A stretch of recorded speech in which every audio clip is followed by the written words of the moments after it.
Thalassery Mahe bypass പ്രധാനമന്ത്രി നരേന്ദ്രമോദി നാടിന് സമർപ്പിച്ചു. ഓൺലൈനായാണ് പ്രധാനമന്ത്രി ഉദ്ഘാടനം നിർവഹിച്ചത്. നാട് ഉത്സവമാക്കിയ ഉദ്ഘാടന ചടങ്ങിന് പിന്നാലെ മന്ത്രി മുഹമ്മദ് റിയാസും സ്പീക്കർ AN ഷംസീറും ഡബിൾ ഡെക്കർ ബസിൽ ബൈപ്പാസിലൂടെ യാത്ര നടത്തി. അരനൂറ്റാണ്ട് കാലത്തെ കാത്തിരിപ്പിനാണ് വിരാമമായത്. ദേശീയപാത 66ന്റെ ഭാഗമായ തലശ്ശേരി മാഹി ബൈപ്പാസ് പ്രധാനമന്ത്രി ഓൺലൈനായി ഉദ്ഘാടനം ചെയ്തു. തലശ്ശേരി ചോനാടത്ത് നടന്ന ചടങ്ങിൽ സംസ്ഥാന പൊതുമരാമത്ത് വകുപ്പ് മന്ത്രി മുഹമ്മദ് റിയാസ്, സ്പീക്കറും തലശ്ശേരി MLAയുമായ AN ഷംസീർ എന്നിവർ പങ്കെടുത്തു. തുടർന്ന് ഡബിൾ ഡെക്കർ ബസിൽ ഇരുവരും ബൈപ്പാസിലൂടെ യാത്ര നടത്തി. സംസ്ഥാന സർക്കാരിന്റെ ഇച്ഛാശക്തി കൊണ്ടാണ് ബൈപ്പാസ് യാഥാർത്ഥ്യമായതെന്ന് മന്ത്രി പറഞ്ഞു. വളരെ ആഹ്ലാദകരമായ എത്രയോ കാലമായി, ഏറെക്കുറെ 5 പതിറ്റാണ്ടിനടുത്തായിട്ടുള്ള സ്വപ്നമാണിത്. ഇത് ഉപേക്ഷിക്കപ്പെട്ട പദ്ധതിയായിരുന്നു. അവിടെയാണ് ഇതിൻ്റെ പ്രത്യേകത.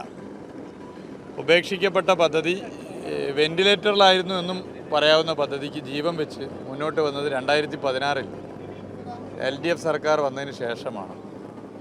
നമുക്കറിയാം, ഇന്ത്യയുടെ ചരിത്രത്തിലാദ്യമായി ഭൂമി ഏറ്റെടുക്കലിന് പണം കണ്ടെത്തി ദേശീയപാത വികസനത്തിന് ഒരു സ്റ്റേറ്റ് ഗവൺമെൻറ് പണം ചെലവഴിച്ചത് NH66 പദ്ധതിക്കാണ്. വടക്കേ മലബാറിൽ മാത്രമല്ല, കേരളത്തിലാകെ ഇത് ഏറെ മാറ്റങ്ങൾക്ക് കാരണമായി മാറും.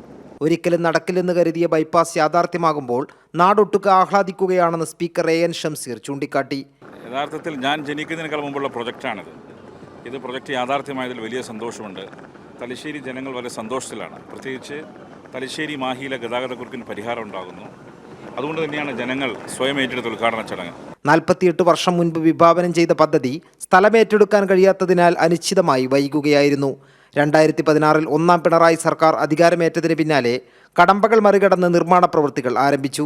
കണ്ണൂർ മുഴുപ്പിലങ്ങാട് മുതൽ കോഴിക്കോട് അഴിയൂർ വരെ 18.6 കിലോമീറ്റർ ദൈർഘ്യത്തിലാണ് ബൈപ്പാസ്. ഗതാഗത കുരുക്കില്ലാതെ 15 മിനിറ്റ് കൊണ്ട് മുഴുപ്പിലങ്ങാട് നിന്നും അഴിയൂരിലെത്താം. അരനൂറ്റാണ്ട് കാലത്തെ സ്വപ്നം യാഥാർത്ഥ്യമായ നിമിഷം നാട് ഉത്സവമാക്കി മാറ്റുകയായിരുന്നു. തലശ്ശേരി മാഹി ബൈപ്പാസിൽ നിന്നും ക്യാമറാമാൻ ജയൻ കല്യാശ്ശേരിക്കൊപ്പം M സന്തോഷ്.